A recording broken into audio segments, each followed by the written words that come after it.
To understand what's going on with binomial series in just a few minutes, or a little bit later in this section, it's important for us to understand expansion of binomials. In other words, if you've got a binomial, say 1 plus x raised to the p power, how do we find the coefficients? How do we expand that? There's a formula basically that we can use that you may or may not be familiar with. And that formula is that it's going to be the binomial p over 0 plus p over 1x, p over 2x squared, so on, until you get to the end, p over px to the p power.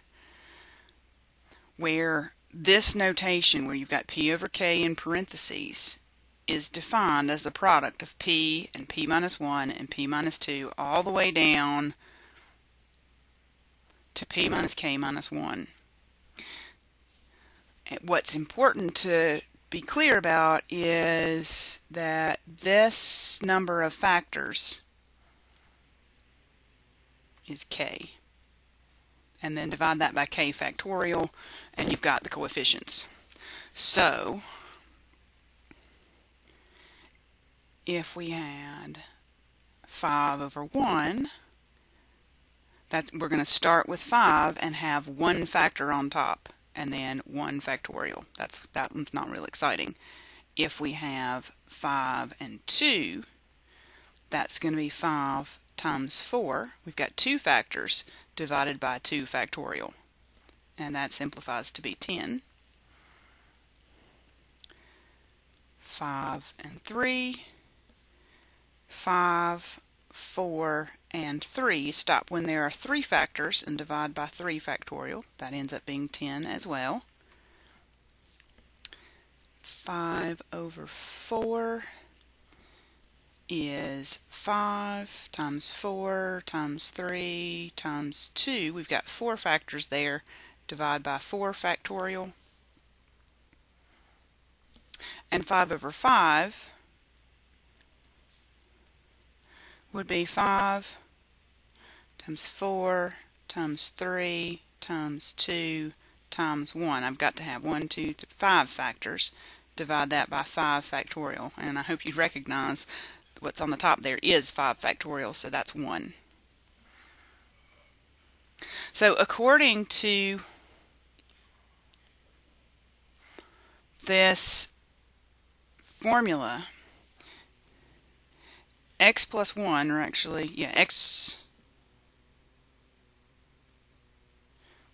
plus 1 to the 5th power would expand to 5 over 0 plus 5 over 1x plus 5 over 2x squared plus 5, no fraction bar there, 5 over 3 x cubed, 5 over 4 x to the 4th,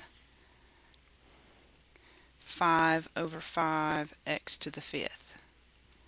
So the first term is 1, and then we'd have 5 times x using the values that we got earlier, plus 10x squared plus 10x cubed plus, and I forgot to simplify this, 5 times 4 times 3 times 2 divided by 4 factorial is all 5. So the coefficient of the x to the 4th power term is 5. And then we've got x to the 5th power at the end.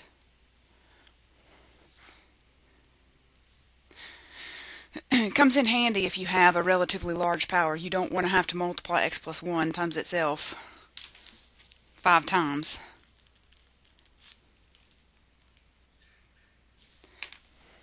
Now, the way I like to do stuff like this is to use Pascal's triangle.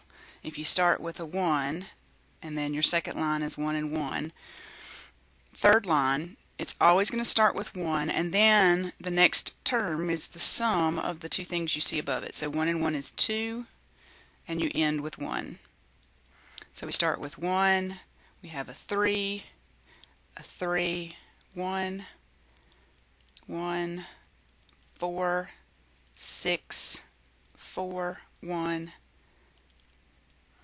5, 10, 10, 5, 1. Now those coefficients should look really familiar to you. You see them right there. And the way this works is this line gives you the coefficients for the expansion 1 plus x to the 0 power. This line is 1 plus x to the first power. This line is 1 plus x squared.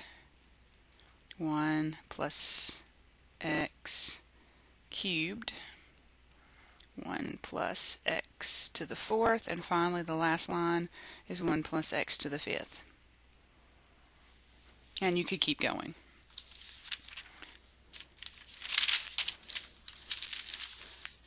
So how does this apply to what we're working with power series?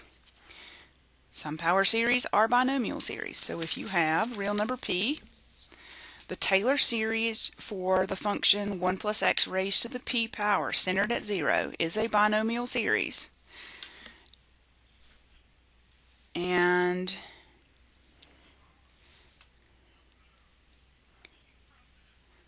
that's the form that the terms in the series are going to take, where p over k is a product p times p minus 1 times p minus 2 all the way down to p minus k minus 1 divided by k factorial times x to the k power.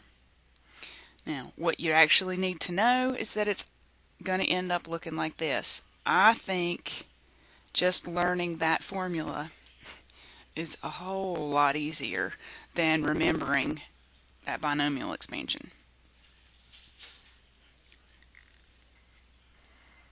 So, whatever the power is,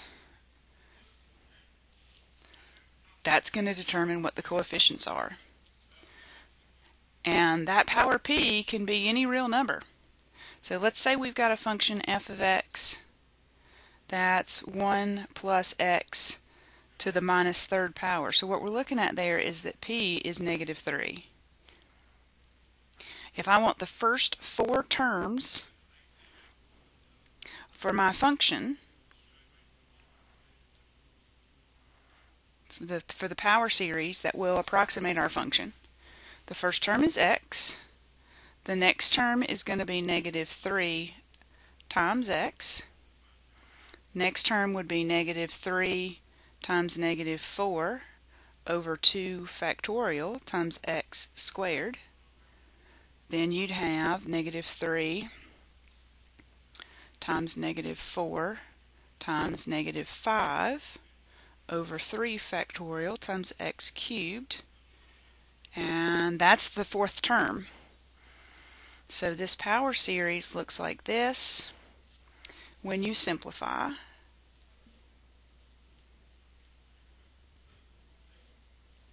And it does continue. Now, what that's good for is approximating. Let's say we wanted to use this power series to approximate the value of 1 over 1.1 cubed. So what we're doing is we're saying let's work with 1 plus 0.1 to the minus third power. So you would use 0.1 for x. Plug that into that polynomial function. And if I'm not mistaken, that answer is 0.75. If you use your calculator then to get a decimal value for 1 over 1.1 cubed, you should have something that is very close to 75.